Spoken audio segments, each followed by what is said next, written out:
Hello, I'm Charlene White. The family of murdered soldier Lee Rigby have spoken today of their pride and their love for him. His wife, Rebecca, mother of their 2-year-old son, Jack, and his stepfather, Ian, are at a press conference at drummer Rigby's regimental headquarters. The 25-year-old who'd served in Afghanistan was killed 2 days ago in Woolwich, where he'd been attached to the regimental recruiting team. Robin Dwyer reports now on his family's emotional tributes. He believed life was for living, and he will be sorely missed by all who knew him. Their grief clear, but unimaginable. The family of Lee Rigby paid tribute to the man they called their hero. I just want to say that I love Lee. I always will. And I'm proud to be his wife.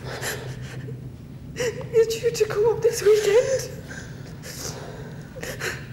so we could continue our future together as a family.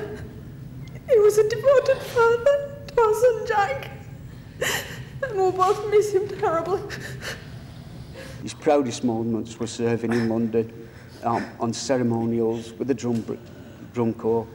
We were very proud to be a drummer. He was. And he very proud to take part in the ceremonial parades and the beating the retreat with the drums while we were in London. And in the city where he was so proud to serve, more tributes outside Woolwich Barracks from those who knew him. I miss him. I miss him. And those who just wanted to pay their respects. It's the least we could do.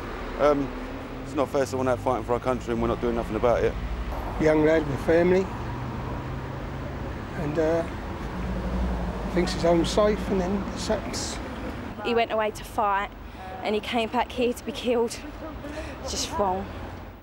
Late this afternoon, new CCTV images emerged of Lee just 2 days before he died.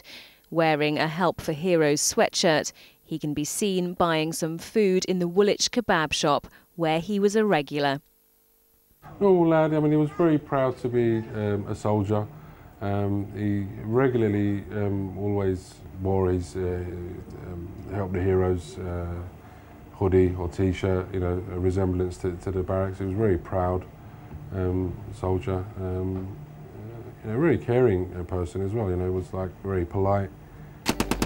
As a soldier, Lee served in Afghanistan. This footage shows him in Helmand Province with the Royal Regiment of Fusiliers. His family knew his job would put him in harm's way, but never thought he'd be in danger here.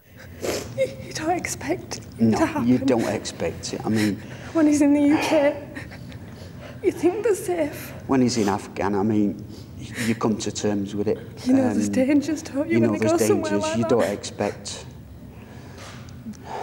something like that on your doorstep. Messages of condolence are now being left in a book opened in Woolwich Town Hall. Drummer Lee Rigby, remembered by those living in the local community, as well as his grieving family. He was a loving son and a wonderful father, and I just can't tell you how much he'll be missed. Ian Rigby, the stepfather of drummer Lee Rigby, ending that report by Robin Dwyer. 2 suspects who were shot by police at the scene remain under arrest in different hospitals. More details have emerged today about both men. We have this report from Rags Martel. A word of warning, it does contain images which some viewers might find upsetting. They are the 2 main suspects in this investigation. Slowly a picture is emerging of their background. Michael Adebolajo lived in Greenwich. Today, police were searching the flat where it's understood he lived. Forensic officers seen leaving the property. Madeline Edwards has been his neighbour for the last 10 years. And he was a lovely young man, and I don't know what's happened. I know what's happened, but I don't know why it's happened and how he got so lost. Adebolajo had been known to the security services. He lived and grew up in Greenwich. He's now aged 22 and thought to have gone to Kidbrooke School. With obviously my friend who we knew back then, that wasn't the same person. That wasn't someone monstrous, that wasn't the same person at all, literally. Back then he would never ever be vicious, malicious, anything like that to anyone. Another neighbour on the estate shocked with recent developments. Just bumped into him in the lift and I've seen the other bloke around here, which I've been saying, which is a big shock, it's a massive shock. So all the neighbours are very upset. This is a lovely estate here. We've got all neighbours here are very good, and it's just a, you know. How does it make you feel that a possible extremist was living just above you? Frightening, absolutely frightening. Michael Adebolajo was born in Lambeth to a church-going Nigerian family. They moved to Romford when he was a young boy. Michael Adebolajo attended Marshall's Park School. He was described as clever, popular and funny, a boy who liked football and supported Tottenham. Adebolajo went to university in London. By that time, he'd converted to Islam. His tutor, the radical preacher Omar Bakri Muhammad, leader of the now banned fundamentalist group Al-Muhajirun. The two men remain in separate London hospitals under armed guard and are said to be in a stable condition. Rags Martell, ITV News. As I said, the two men shot by police in Woolwich remain under arrest. So too is a 29-year-old man who's been questioned on suspicion of conspiracy to murder. Two women, aged 29 and 31, have both been released without charge after they were held yesterday on suspicion of conspiracy to murder.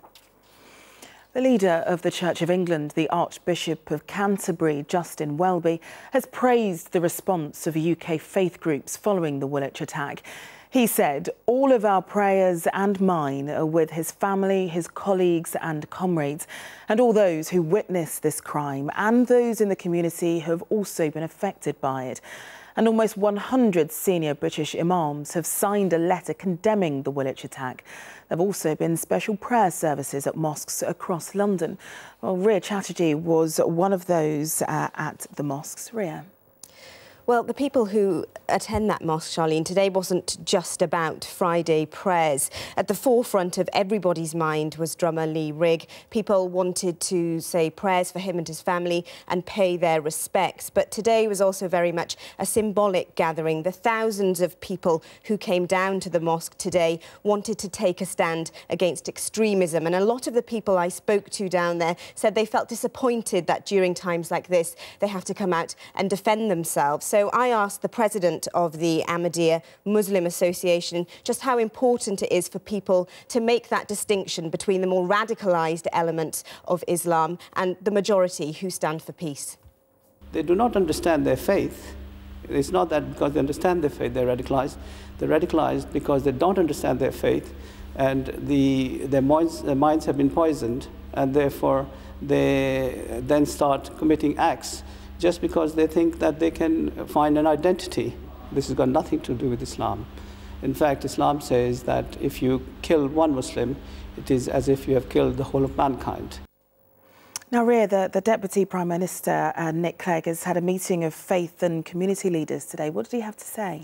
Well, that's right. The Deputy Prime Minister quoted from the Quran today, and much like the community leader we just heard from, he wanted to send out a strong and clear message. He said people have to reject the corrosive feeling of fear and said that Islam had been perverted by the actions of Wednesday's attackers. And this morning, again, Rafiq Ahmed said the same thing. He said the attackers hope to divide the community, but insisted that they won't succeed. And apologies at the beginning there, I said drummer Lee Rigby. OK, thanks very much, Ria.